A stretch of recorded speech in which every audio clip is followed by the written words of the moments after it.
Titulares.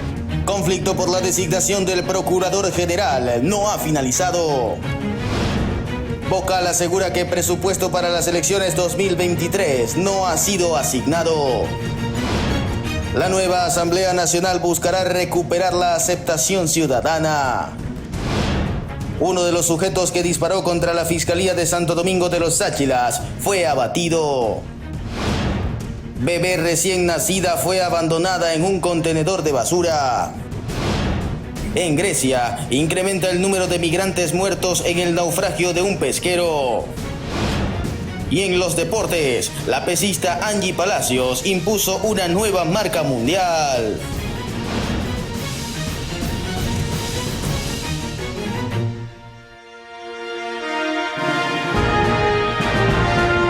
Esto es Noticias Oromar de las 9 de la noche, con la conducción de Juan Pablo Trampos.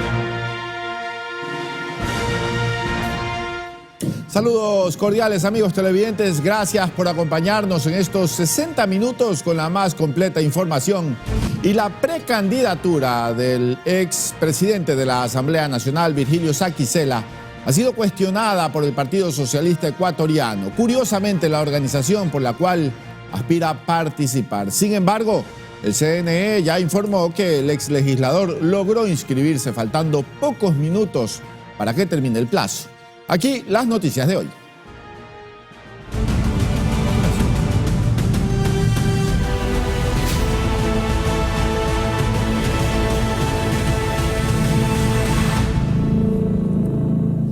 Y precisamente cerca de 1.200 candidatos, entre ellos 8 binomios presidenciales, habrá en las próximas elecciones del 20 de agosto. En cuanto a asambleístas nacionales, varias organizaciones políticas no registraron postulantes por diversas razones. Les contamos más en el siguiente reporte.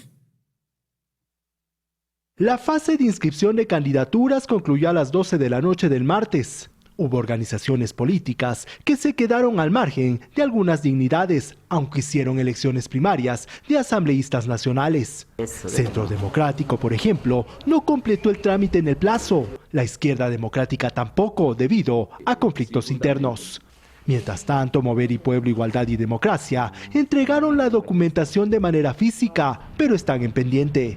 Eso estará pendiente de revisar, de subirla al sistema, y el Consejo Electoral dará una respuesta. Eso en las próximas horas. ¿Hay un límite de tiempo para eso?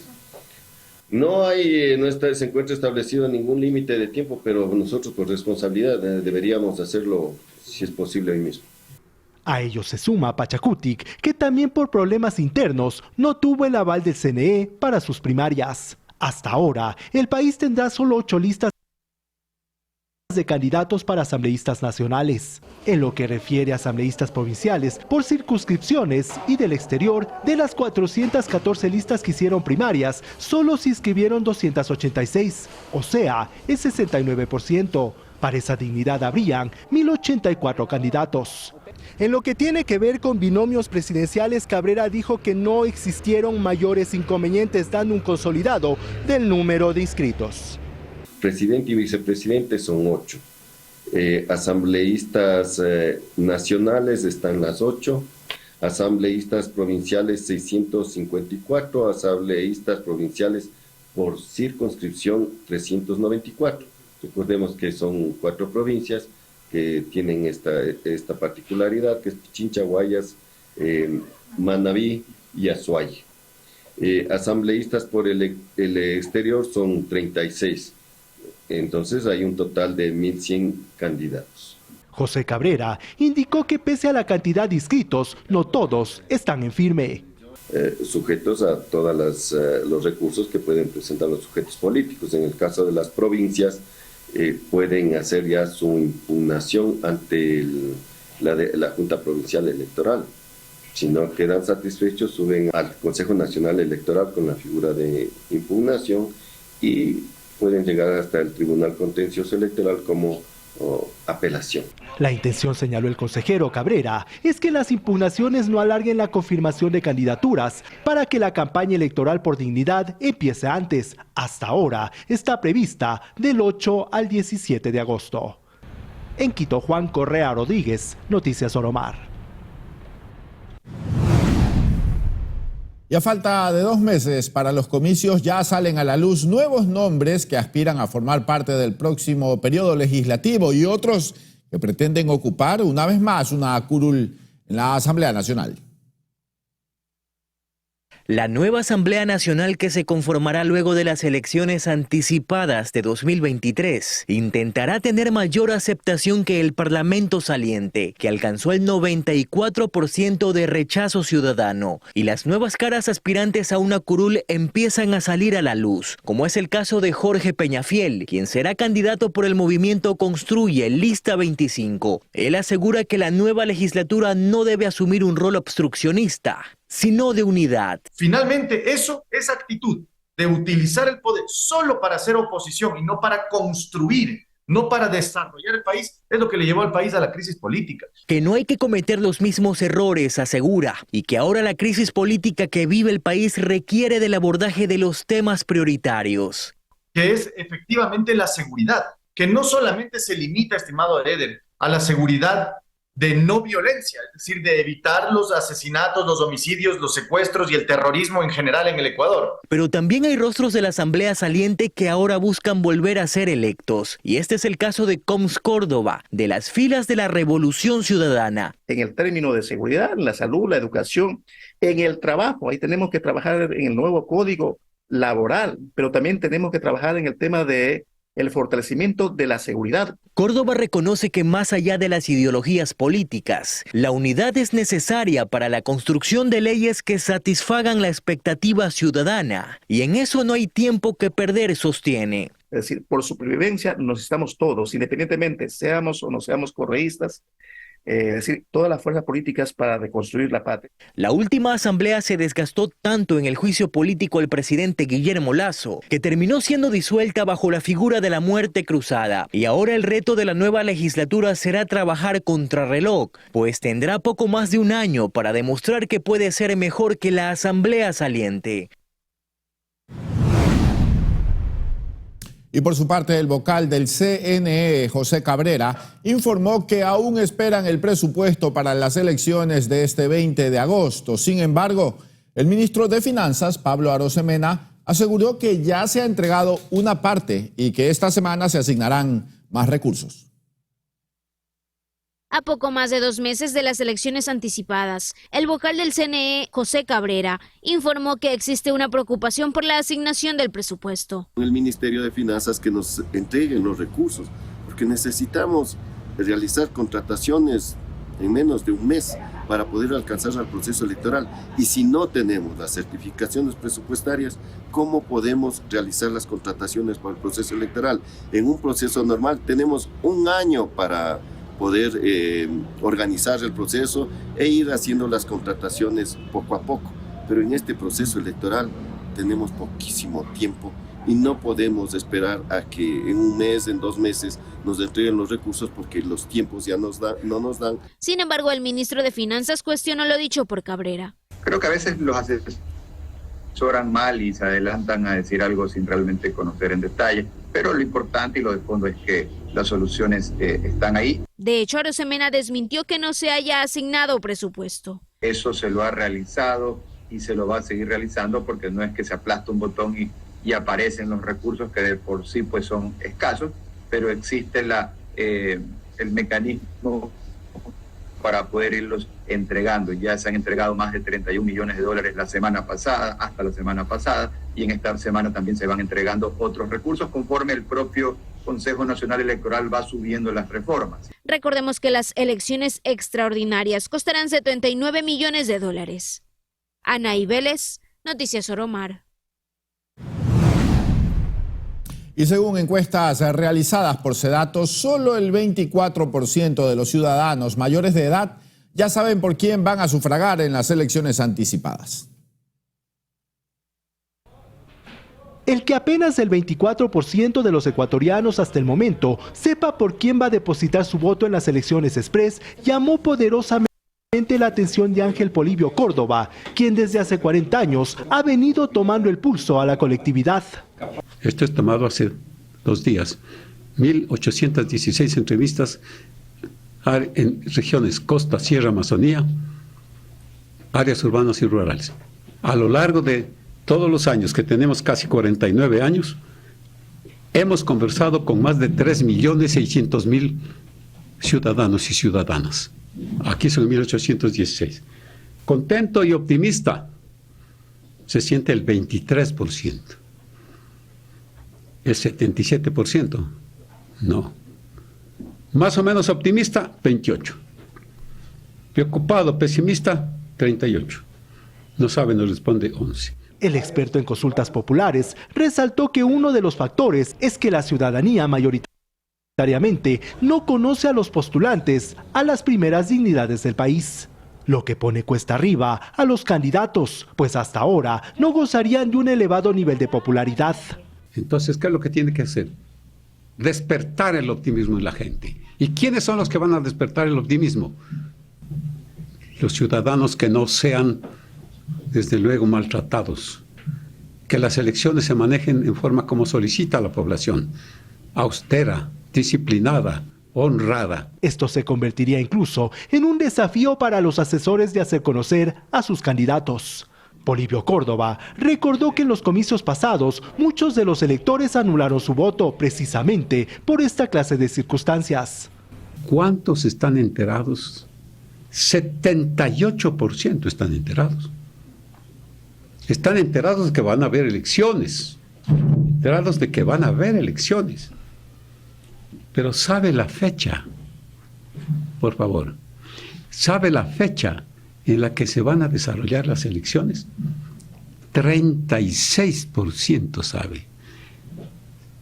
Las 2/3 partes no sabe a ciencia cierta cuándo se van a desarrollar las elecciones y qué se va a elegir. Las lecturas de estas reveladoras cifras ponen a reflexionar acerca de los niveles de aceptación que tendrá el binomio que llegue a Carondelet, pues según cifras, no gozaría de un holgado triunfo y peor aún, de un elevado número de votantes.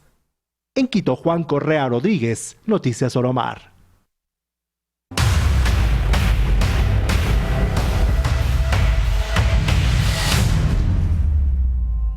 Dejamos atrás los temas electorales y es que la audiencia con la que buscan dejar sin efecto la designación del Procurador General del Estado, Juan Carlos Larrea, se reinstalará este viernes 16 de junio. El proceso fue solicitado en octubre de 2022, no obstante, la diligencia se mantenía suspendida. El conflicto por la designación del Procurador General del Estado, Juan Carlos Larrea, no ha finalizado. En octubre del año pasado pusieron una acción de protección con pedido de medida cautelar en su contra, con el fin de dejar sin efecto su posesión. Y aunque han pasado varios meses, recién este viernes 16 de junio a las 11 de la mañana se reinstalará la diligencia. El accionante alegó que Larrea tiene un conflicto de intereses porque constaba como uno de los más de 7.000 accionantes minoritarios del Banco Guayaquil. Sin embargo, lo que se conoce actualmente es que ya no tiene esas acciones y que su participación cuando la tuvo fue menor a la permitida por la ley. Y es que este pedido fue puesto en realidad antes de que el procurador fuera posesionado, además de que dicha prohibición solo aplicaría para otros funcionarios. Sin embargo, pese a las inconformidades, Larrea fue posesionado en noviembre por la Asamblea Nacional en reemplazo de Íñigo Salvador. Finalmente todo esto se originó cuando ya había culminado el proceso de selección e incluso la fase de impugnación ciudadana. Ana Ibeles, Noticias Oromar. Y 2 concesiones mineras de la vía a la costa, provincia del Guayas, fueron clausuradas por el Ministerio de Ambiente debido a la falta de regularización. La suspensión se mantendrá hasta que cumplan con las autorizaciones respectivas. Tras inspeccionar 2 concesiones mineras ubicadas en las faldas del Cerro Blanco en la vía a la costa en Guayaquil, el Ministerio de Ambiente notificó la suspensión de las actividades en las empresas de minería no metálica. En la zona intervenida, donde funcionan concesiones bajo competencia estatal y municipal, hay urbanizaciones y los moradores han denunciado detonaciones, proliferación de polvo y afectación ambiental al bosque que rodea el cerro. La cartera de Estado abrió el proceso sancionatorio, colocó los sellos de clausura y presentó una denuncia ante la Fiscalía. Asimismo, detalló que la suspensión de actividades se mantendrá hasta que se cumpla con las autorizaciones administrativas correspondientes y un plan de acción aprobado. Y es que aunque la municipalidad ha ejecutado la clausura de más de 60 concesiones desde 2019 en esta zona, las canteras retoman las operaciones por la vía judicial a través de acciones de protección. Lo cierto es que este inconveniente afecta también a otras zonas del país como la sierra. Precisamente este martes la CONAIE y otras organizaciones antimineras realizaron una marcha en contra de las concesiones ilegales y presentaron una demanda de inconstitucionalidad del decreto 754 que permite ejecutar el proceso de consulta ambiental en comunidades sobre proyectos de extracción. Tania Loor, Noticias Oromar. Ecuador y Perú inauguraron un centro binacional de atención en frontera en Macará, Latina. El evento contó con la participación de los mandatarios Guillermo Lasso y Dina Boluarte. A continuación, la reacción de ambos presidentes. Estas instalaciones traerán muchos beneficios para las poblaciones en la zona de frontera, además de fomentar el comercio bilateral y el turismo, promoviendo el tránsito seguro y ordenado de personas, vehículos y mercaderías. Esta infraestructura de 7.000 metros cuadrados de construcción en 11 hectáreas, en la que invertimos cerca de 15 millones de dólares, fue concebida por Ecuador de acuerdo a los parámetros de la normativa andina. Nos permitirá también, sobre todo, verificar con mayor eficiencia y rigor los flujos migratorios de personas de terceros países, a fin de evitar el paso de ciudadanos que se infiltran ilegalmente e ingresan a nuestros países con el objetivo de delinquir. Y en otro tema, por resolución de la Corte Nacional de Justicia, todos los casos de corrupción y crimen organizado solo serán tramitados en Quito. Los detalles a continuación.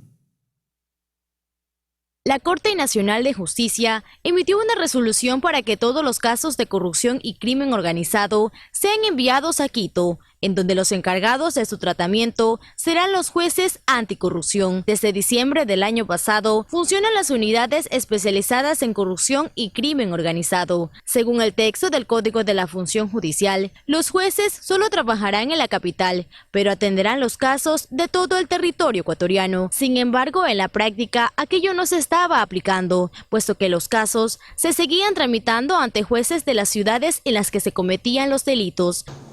Nosotros hemos tenido, estimado Iván, problemas en el territorio que han complicado la investigación policial, justamente porque en casos, por ejemplo, minería ilegal, hay jueces que no le dan a la Policía Nacional, obviamente, primero las órdenes de allanamiento o las órdenes judiciales para seguimientos, vigilancias, que son fundamentales, y eso no quiero saber por qué no lo hacen, si es por temor, porque son jueces que están en el territorio. Debido a esto, la Corte emitió una resolución de carácter general para el obligatorio cumplimiento en el país, puesto que cuenta con fuerza de ley. Por lo tanto, esta decisión y esta resolución que ha generado la número 7 2023, la Corte Nacional, para nosotros, al menos en el ámbito investigativo, en el ámbito operativo, en el ámbito de luchar contra el crimen organizado y la impunidad, es fundamental. En este mismo sentido, el presidente del Consejo de la Judicatura, Virgilio Saguicela Rodas,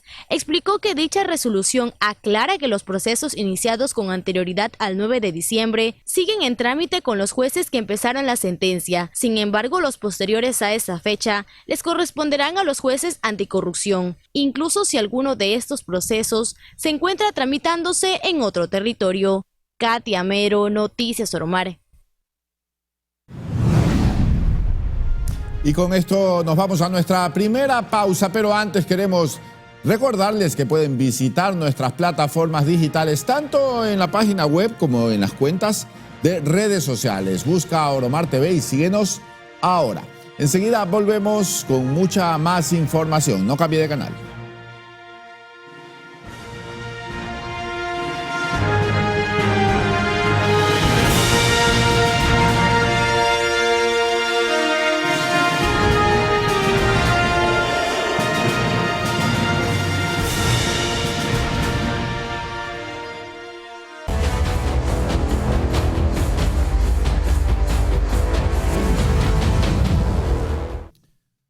Gracias por acompañarnos. Galápagos Life Fund es la entidad que administrará los recursos para proyectos en las Islas Encantadas. Pero, ¿qué hará específicamente esta corporación en el archipiélago?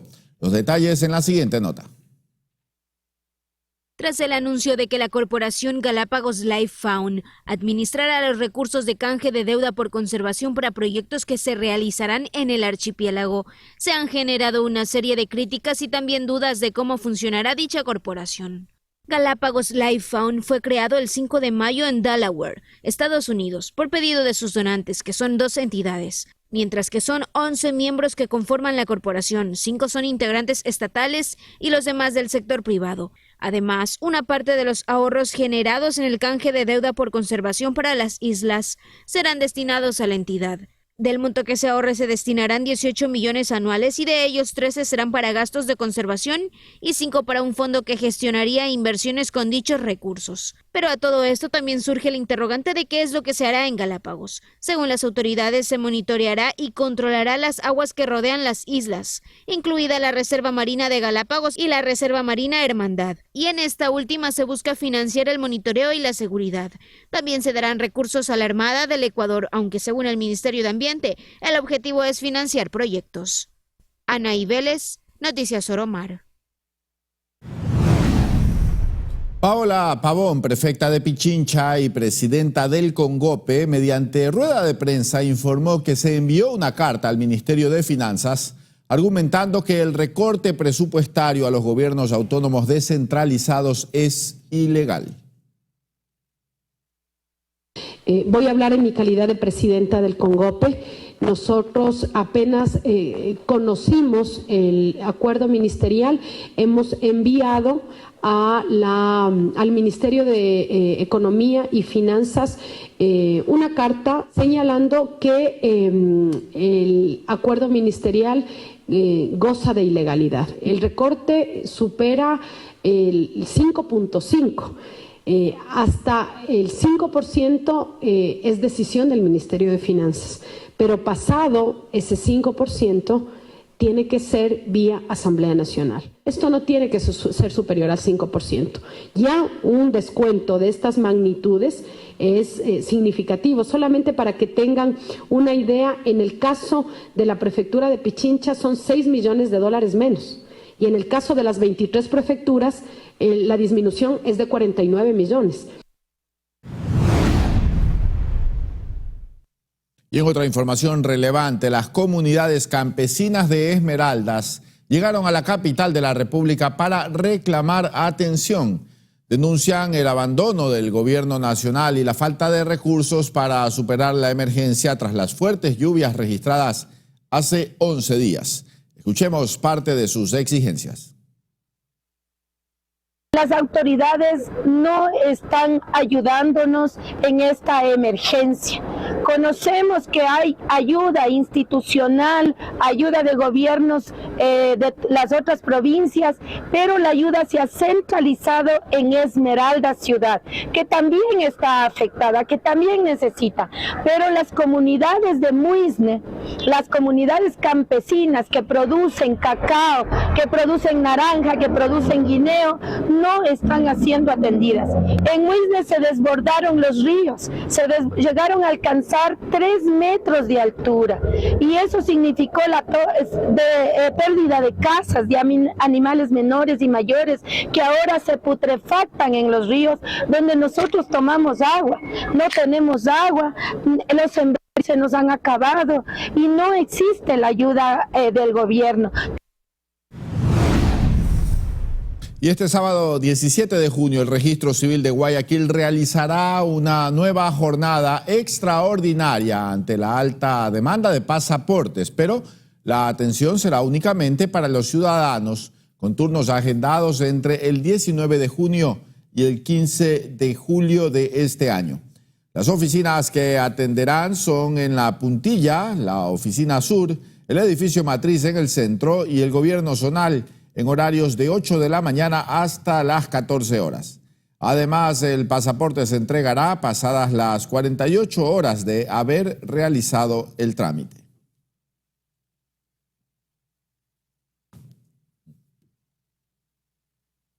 Y en otro tema, el Ministerio de Educación informó que el hurto de libros de las bodegas del distrito de Manabí fue denunciado ante la Fiscalía, aunque esto ocurrió después de que estallara el escándalo. El autor sería un hombre no identificado que vendió el material en una recicladora. Que fue un hurto sistemático el de los libros escolares hallados en una recicladora de Manta, es lo que asegura el Ministerio de Educación en un comunicado. Según la cartera de Estado, el autor del delito es un hombre aún no identificado, quien fue sacando de a poco y de manera planificada los textos de las bodegas en la Dirección Distrital Jaramijó, Manta, Montecristi. En total fueron sustraídas 60 cajas de material educativo que presuntamente iban a ser vendidas a una recicladora ubicada en el barrio 15 de septiembre, desde donde surgió la alerta. Una vez conocido el suceso, el Ministerio de Educación anunció que un equipo jurídico y de administración escolar acudió al lugar, encontrando que se trataba de material escolar de los años lectivos 2021-2022 y 2023-2024. En total, las 60 cajas contenían 2.194 kits escolares, de los cuales se han recuperado 767. El Ministerio de Educación señaló además que el hecho ya fue denunciado ante la Fiscalía. Tania Loor, Noticias Oromar. Y el próximo 29 de junio arrancan las inscripciones para el sistema fiscal en el régimen Sierra Amazonía. El proceso inicia con el registro de los nuevos aspirantes hasta el 7 de julio. Posterior a esto viene la etapa de traslados y matrículas que se deberá realizar a través del portal web del Ministerio de Educación. Desde el 22 de junio, los estudiantes del régimen Sierra Amazonía gozarán de sus vacaciones. El 22 de agosto, de acuerdo al Ministerio de Educación, empieza el nuevo año escolar. Las vacaciones en este sentido ya para los docentes desde el 13 de julio al 14 de agosto del 2023. El retorno de los docentes será el 15 de agosto. El mismo cronograma establece que del 29 de junio al 7 de julio se desarrollarán las inscripciones de nuevos estudiantes, mientras que la fase de traslados entre hermanos se cumplirá del 10 al 15 de julio. Las matrículas ordinarias de hermanos en este sentido entonces serán del 17 al 22 de julio, los traslados estudiantiles entre instituciones educativas fiscales de la Sierra Amazonía serán del 24 al 30 de julio, las matrículas ordinarias de estudiantes entre instituciones fiscales del 2 al 13 de agosto. En tanto que un segundo periodo de traslados entre instituciones fiscales será del 15 al 17 de agosto. Cada uno de los trámites para el periodo lectivo 2023-2024 se efectuará vía telemática a través del portal juntos.educacion.gov.es. Entonces cada padre de familia tiene la opción de hacerlo desde su casa, desde su comodidad, para que ellos no estén a lo mejor en los distritos o en espera, ellos lo pueden hacer desde sus hogares. Solo hay que tener en cuenta el cronograma. Este año en la zona 6, más de 282.000 estudiantes terminan el año lectivo, de los cuales 17.803 se gradúan de la secundaria. Esto quiere decir que existirán cupos disponibles para nuevos aspirantes. Sumado a ello, la depuración en el sistema, con el fin de liberar más cupos. Y agricultores de 5 asociaciones del Guayas, agrupadas en los cantones Novol, Palestina, Santa Lucía, Lomas de Sargentillo y Pedro Carbo, son los beneficiados con la primera entrega de semillas certificadas por parte de la prefectura de esa provincia. Este grupo fue seleccionado tomando en consideración la ubicación de sus tierras. Por ejemplo, a quienes las tienen en zonas altas y registran una menor afectación producto del fuerte invierno. Con estas semillas se garantiza la siembra y cosecha efectiva de la gramínea y el maíz.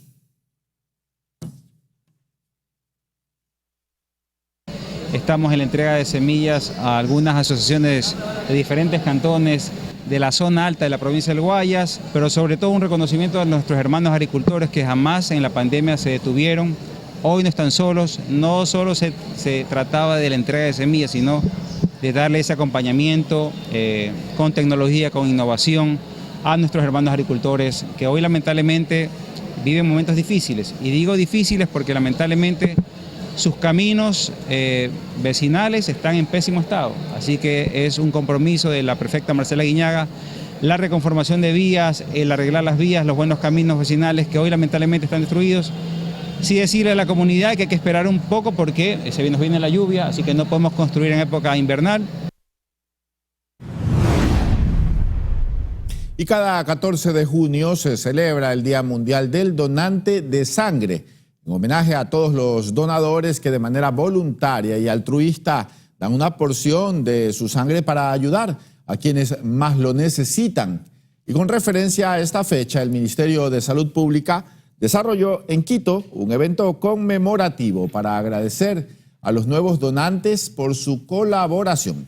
Aquí se recordó que la sangre es un insumo que no se consigue fácilmente y que con una pinta se puede salvar hasta 3 vidas. Así que a seguir donando sangre para ayudar a quienes lo necesitan. Como donante de sangre en un inicio y luego como donante de plaquetas por aféresis, puedo decir que la donación de sangre es un acto de amor al prójimo. ¿Por qué? Porque al donar sangre nosotros estamos salvando la vida de personas que no conocemos. Y eso es una satisfacción que nos llena a nosotros es una satisfacción grande que nos da el poder contribuir con su salud y muchas veces salvar sus vidas. La primera donación que yo la hice fue a los 18 años. Fue tal vez por curiosidad, motivada por la curiosidad, pero después que uno ya conoce la importancia de este acto, lo hace de una manera más consciente. Y con este mensaje nos vamos a una nueva pausa comercial. Más adelante, un joven estudiante perdió la vida cuando se dirigía a clases. Ya les contaremos dónde ocurrió este lamentable hecho.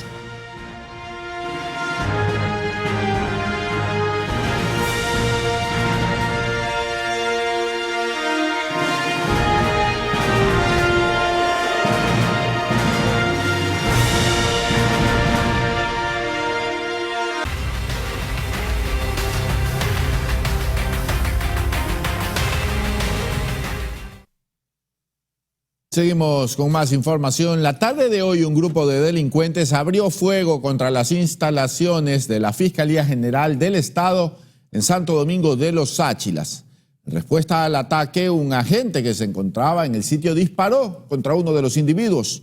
La Policía Nacional informó mediante sus redes sociales que el uniformado abatió a uno de los antisociales haciendo el uso legítimo de la fuerza. Fausto Salinas, comandante general de la policía, felicitó y reconoció el valiente accionar del gendarme al neutralizar el atentado criminal. Por su parte, el ministro del Interior, Juan Zapata, dio a conocer que ya se registran 39 delincuentes fallecidos en lo que va del año. Sí hay una presunción de un atentado contra un señor fiscal en el lugar. Posterior a eso ocurre una persecución y el fallecimiento de la persona que había causado los disparos al interior de la fiscalía. ¿La perseguía la policía? Sí, un servidor policial. Había 2 personas heridas que estaban siendo atendidos por los médicos de la ambulancia. Junto al cadáver se encuentra un arma de fuego e indicios balísticos. Acudimos a hacer la inspección ocular técnica y a recabar los indicios como personal de criminalística en el sitio. Y como lo anunciamos, un menor de edad fue asesinado a pocas cuadras de su colegio. El hecho ocurrió en el Guasmo Sur la mañana de este miércoles, justo cuando el joven se dirigía a clases. Los padres de familia de la unidad educativa provincia de Loja se muestran aterrados. Iba rumbo al colegio en provincia de Loja, pero los sicarios le cerraron el paso y le pegaron 7 tiros, unos cuantos en la cabeza. Todo esto ante el horror de los moradores del Guasmo Sur. No se le han llevado nada, dice que a la final tuvo que haber sido un ajuste de cuentas o venganza, quién sabe. Pero ajuste de cuentas con un muchacho de menor de edad. Hoy en día hay muchachos de 13 años que son sicarios, ladrones, ya no se puede confiar ni en la juventud. Lamentablemente es así. Lamentablemente la corrupción y la malicia está llegando a los corazones de las personas más pequeñas incluso. Familiares del joven asesinado llegaron al sitio y recogieron sus prendas. Suponen que se trataba de un robo. Solamente sé que me lo mataron a mi hijo y le quitan un teléfono. Nada más, eso es lo único que sé. 17 años. A las puertas del colegio llegaron madres y padres que prefirieron llevarse a sus hijos a casa. Sobre el fallecido se dijo que era un alumno de tercero de bachillerato que tendría unos 17 años y que al parecer andaba en malos pasos. Bueno, yo quisiera que siga estudiando, pero en esta situación preferiría tenerlo en mi casa y ver cómo me pueden enviar los deberes para poder que él siga estudiando y no pierda sus estudios por esta situación de inseguridad. Y mientras dure el clima de violencia, los padres de familia viven en zozobra, de allí que piden a las autoridades de educación que las clases de la Unidad Educativa Provincia de Loja pasen a modalidad online. Cristian Arias, Noticias Oromar. Y una muerte violenta se registró hoy en el barrio La Unión de Puerto Bolívar, en Machala, provincia de El Oro. El crimen ocurrió cuando un ciudadano caminaba por el sector en compañía de una mujer. Minutos después, 2 sujetos que se movilizaban en una motocicleta se acercaron y le propinaron alrededor de 10 disparos. Moradores del sector informaron rápidamente a las autoridades, quienes arribaron al lugar para realizar las investigaciones correspondientes y trasladar el cadáver hasta el centro forense de Machala. La mujer, por su parte, resultó ilesa en este ataque que se registró, como veíamos hace poco, a plena luz del día.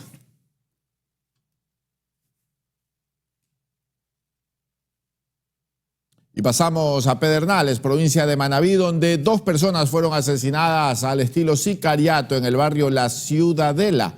Las víctimas fueron identificadas como Pedro Briones Bermello, de 49 años, y José Andrade Aveiga, de 27. Los cuerpos sin vida de los ciudadanos quedaron sobre la calle y un mueble del lugar. Hasta el sitio se movilizó la Policía Nacional para iniciar con las investigaciones.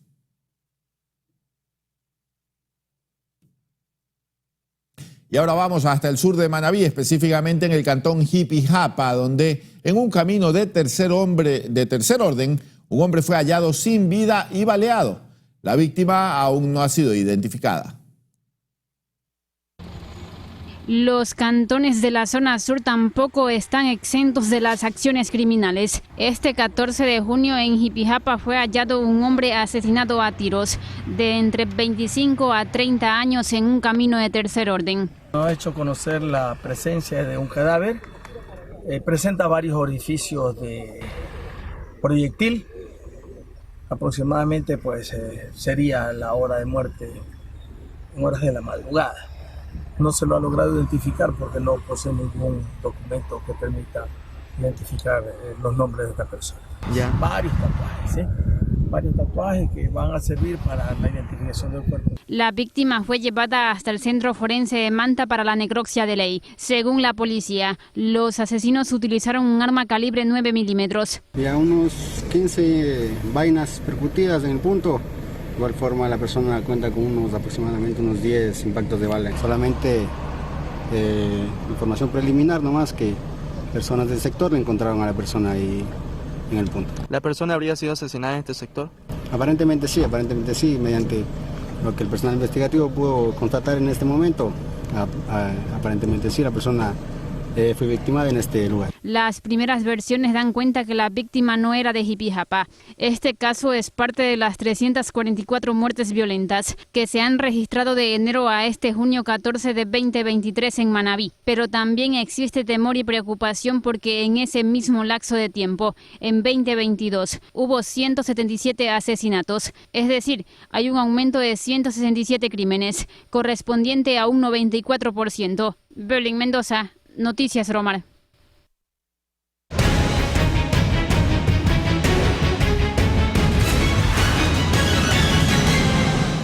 Y esta mañana en Quito se suscitó un hecho lamentable, y es que una mujer de aproximadamente 40 años se suicidó lanzándose desde el puente de la avenida González Suárez.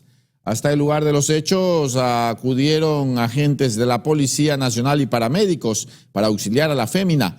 Sin embargo, solo pudieron constatar su deceso, por lo que los miembros de medicina forense también arribaron al sitio para el levantamiento del cadáver. Además, en esa misma zona no es la primera vez que se efectúan estos penosos acontecimientos, pues en el año 2020 un hombre también terminó con su vida de la misma forma. Recordar que esto también tiene relación con muchas de las enfermedades o de los padecimientos mentales. La ayuda que necesitan las personas que se encuentran en situación de depresión debe ser tratada por personal especializado. Y también en el norte de la capital, una recién nacida fue hallada en un contenedor de basura en el sector Rumipamba. Miembros de la Cruz Roja asistieron a la bebé para constatar su estado de salud, pues ella aún contaba con el cordón umbilical. Además, el ECU 911 informa que la infante fue trasladada a un centro médico para ser evaluada y descartar o confirmar algún tipo de patología. Por otra parte, agentes de la Policía Nacional se hicieron presentes para resguardar el traslado y bienestar de la pequeña.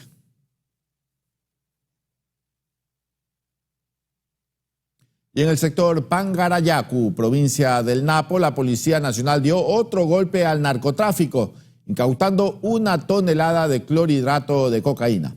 El operativo se realizó hoy a través de un control policial vial ejecutado en dicha zona, donde se interceptó a un conductor. Los uniformados realizaron la inspección correspondiente y hallaron varios bloques del alcaloide que estaban ocultos en la estructura del camión, correspondiente a 1 millón de dosis de droga. En esta intervención se detuvo a Clever N., conductor del vehículo.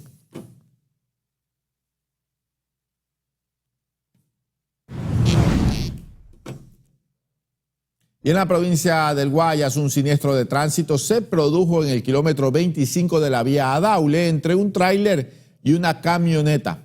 Hasta el momento se conoce que el acontecimiento deja 4 víctimas mortales. Además, en este hecho se pudo conocer que se generó un fuerte congestionamiento vehicular, por lo que agentes de la Agencia de Tránsito acudieron hasta el sitio para precautelar la seguridad de los conductores, por ser una zona industrial donde se asientan fábricas y bodegas, y eso permite la concurrencia de transportes pesados.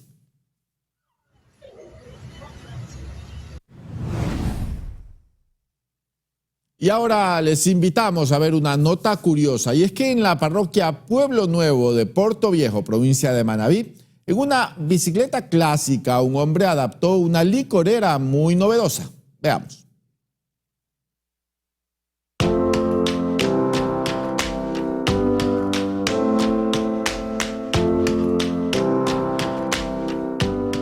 Es loco, me dicen que me pongo a seguir, pero de la locura salen muchas cosas. Sí, se salen muchas cosas por decir y uno le da figura a las cosas que realmente hay que valorarla. Sí, así le dicen sus amigos, que está loco, pero realmente Leonel Bravo lo que hace es darle forma a su creatividad. Esta es una bicicleta clásica, conocida popularmente como la bicicleta panadera, ya que a este medio de transporte se le instalaba una parrilla para llevar a vender los panes a diferentes barrios. Con un poco de creatividad y locura, Leonel hizo de esta bicicleta clásica una licorera ambulante, ya que le instaló unos garrafones llenos de licor y con un sistema de bombeo para extraer el líquido desde las botellas. Una bomba ancestral, por decir, una copia de una bomba ancestral, ¿no? Que prácticamente se la usó cuánto tiempo atrás y la utilizaban para una figura prácticamente de lo que eran los pozos ancestrales, ¿ya? Y una réplica que he hecho, y así bombeamos el currincho, y típicamente que el currincho lo manejamos a diario en cualquier parte, y es como más llamativo. Esto es como para ir a una guerra, un combate, estamos preparados, por decir. Este no es el único invento de Leonel, ya que en su improvisado laboratorio que lo tiene en su casa, ubicada en la parroquia Pueblo Nuevo del cantón Puerto Viejo, crea otras artesanías que llaman la atención de sus allegados. He creado muchas cosas, como la lamparita de ahí que son lámparas, esta de ahí son lámparas, y así ciertas cosas. Cuando estoy desocupado me pongo a hacer cualquier invento. A través de sus inventos, Leonel quiere dar a conocer al mundo que todo es posible y que las personas hagan realidades las cosas buenas que están en sus mentes, porque de loco, poeta y pintor, todos tenemos un poco. Willy Quinde, Noticias Oromar.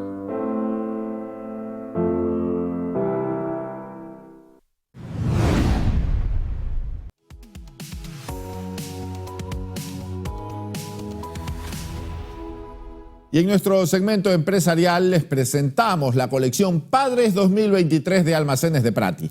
Son varios los looks que buscan complacer las necesidades del rey del hogar. Conozcamos más en la siguiente nota.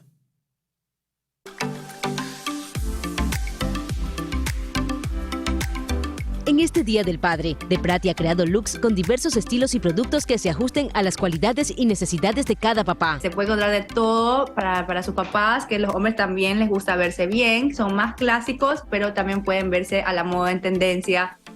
Con De Prati, con las diferentes marcas que tiene, que es H&O más actual, Expressions, que son mucho más elegantes, y Stefano, para también un papá más deportivo o que le gusta también verse más cómodo. De Prati no solo pensó en diferentes looks para el rey del hogar, también tiene propuestas de calzado y accesorios. Bueno, los zapatos en sí, los que la mayoría, yo siempre digo que tengan todo en su closet, son los zapatos tenis blancos. Siento que puede usar para una ropa casual, para el día a día, como para algo más elegante. Los accesorios, los hombres son más sencillos. Yo siento que el cinturón, a pesar que se usa siempre, ya no se ve tanto en los looks que vamos a ver ahora en De Prati.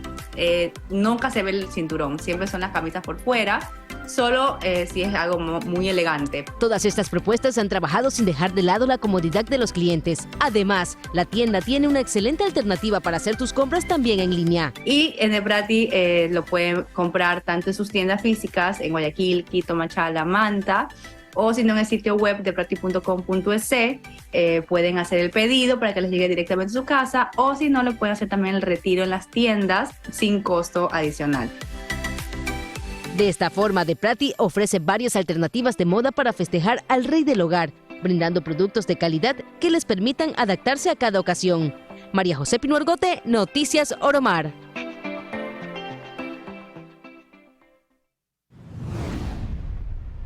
Es todo en las noticias de hoy, amigos televidentes. Como siempre, muchas gracias por su amable compañía. Pasen bien.